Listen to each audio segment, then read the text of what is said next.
SCP-1346. Classe sûre. Étant immobile de nature, l'infrastructure d'origine abritant SCP-1346 a été réquisitionnée pour servir de site de confinement. L'objet SCP doit être surveillé et les entrées non autorisées doivent être rejetées, mais aucune autre mesure de sécurité particulière n'est nécessaire. SCP-1346 est un couloir de 3,5 m par 3,5 m et de 130 m de long, situé dans le sous-sol de l'ancien centre de recherche et d'ingénierie.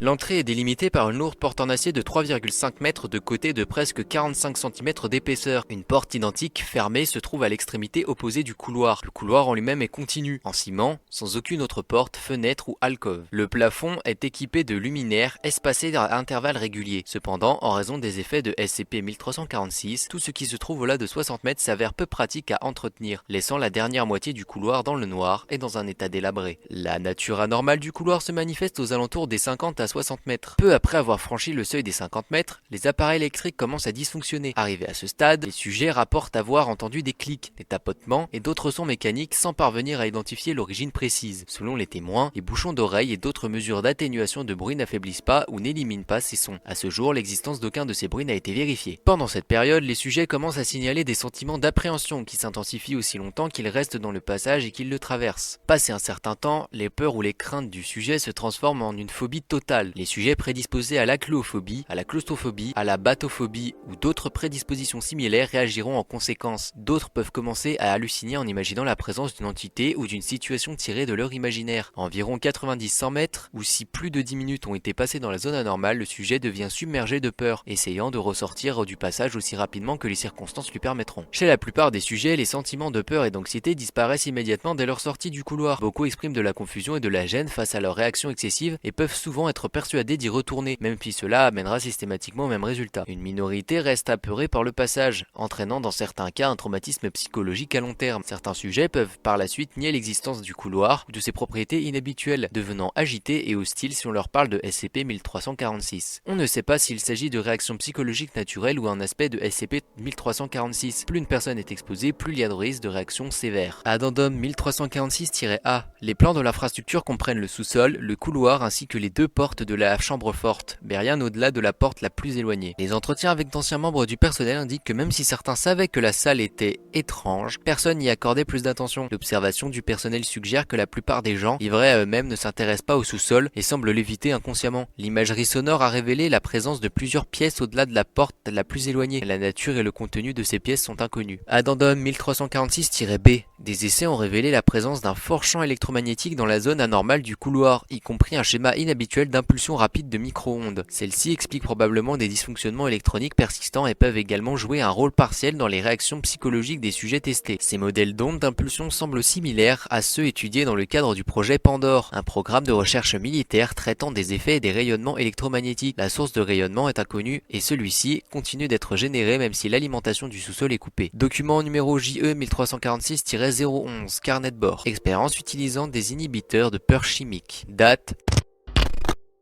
Sujet D2245-1. Procédure. Le sujet auquel du diapasème a été administré a reçu pour instruction de traverser le couloir. Détail. Le sujet a déclaré ressentir de l'anxiété à partir de 65 mètres. Le sujet a commencé à signaler des tremblements à environ 75 mètres. Le sujet montre des symptômes de panique. À 85 mètres, le sujet choisit de ressortir en courant du couloir. Le sujet rapporte être persuadé que le couloir était sur le point de s'effondrer. Cette impression a disparu après en être sorti. Le sujet n'a montré aucun intérêt à retourner dans le couloir. Date Sujet D0357-2. Procédure. Le sujet ayant subi une semaine de thérapie au propranolol a reçu pour instruction de traverser le couloir. Détail. Le sujet signale une angoisse due à l'environnement à 60 mètres. À 80 mètres, le sujet déclare apercevoir du mouvement. À 85 mètres, le sujet devient extrêmement agité, affirmant être entouré de milliers d'araignées et d'insectes et ressort immédiatement du couloir. Le sujet rapporte une baisse immédiate d'anxiété et, sur demande, retourne dans le passage. Traverse environ 45 mètres avant de faire demi-tour et de ressortir à nouveau de la pièce. Date Sujet D0867-2. Procédure. Le sujet auquel a été administré a reçu pour instruction de traverser le couloir. Le sujet est menacé d'être supprimé s'il ne peut obéir aux instructions. Détail.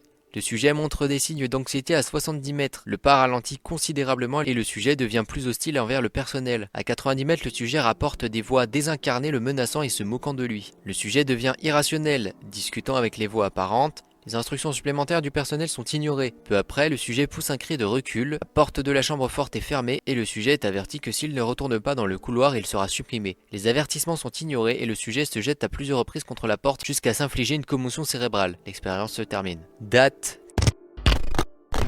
Sujet D1118-1. Procédure. Le sujet auquel un anesthésique général a été administré est placé à l'aide d'un chariot mécanique au pied de la porte la plus éloignée. Détail. À sa reprise de conscience, le sujet commence immédiatement à hurler et à se débattre, puis souffre d'une crise cardiaque. Le sujet est récupéré et réanimé avec succès. Le sujet ne se rappelle pas de l'exposition, mais devient par la suite extrêmement agité et agressif envers quiconque évoque SCP-1346. Note, pour une raison inconnue, une fois expérimentée, l'anxiété produite par le couloir ne se limite plus à la zone anormale et semble disparaître seulement après que le sujet est ressorti par la porte la plus proche. Document numéro JE-1346-030. Carnet de bord. Expérience utilisant des animaux. Rat. L'animal refuse d'approcher la zone. Il en est de même pour des rats malades ou drogués. Les rats placés dans la zone contre leur volonté vont immédiatement tenter de la quitter. Bouvreuil. Les bouvreuils évitent d'approcher la zone. Ceux qui y entrent de force ou par accident tentent immédiatement d'en ressortir. Certains sont victimes d'arrêt cardiaque quand ils y sont exposés. Chats. Les chats paniquent immédiatement après avoir été placés dans le couloir et tentent de s'échapper, se battant contre tout obstacle qui les en empêche. Chiens. En présence d'un être humain de confiance, les chiens s'en tirent légèrement mieux et certains ont réussi à rester dans la zone traversant plusieurs mètres avant de se replier. Sans la compagnie d'un être humain, les chiens réagissent de manière identique aux chats. Reptiles, poissons et insectes. Ils ne paraissent pas affectés, ne montrant aucune réaction de peur ni aucune réaction inhabituelle par rapport à leur environnement, et ce quelle que soit la distance parcourue dans le couloir. Document numéro JE-1346-047. Carnet de bord. Expérience utilisant un dispositif de commande à distance à blindage électromagnétique pour traverser le couloir. Le véhicule télécommandé parvient à atteindre la porte la plus éloignée bien qu'il en soit incapable de l'ouvrir. L'audio capté par les vibrations de la porte a détecté des sons similaires à des pas lourds se déplaçant au-delà de la porte, avec une série de chocs métalliques survenant au milieu de l'enregistrement. Au bout d'environ 20 minutes d'exposition, le véhicule à distance a commencé à dysfonctionner et a été rappelé. D'autres expériences sont en attente. Les propositions visant à défoncer la porte la plus éloignée ou à creuser un tunnel en dessous ont jusqu'ici été refusées. Fin du rapport.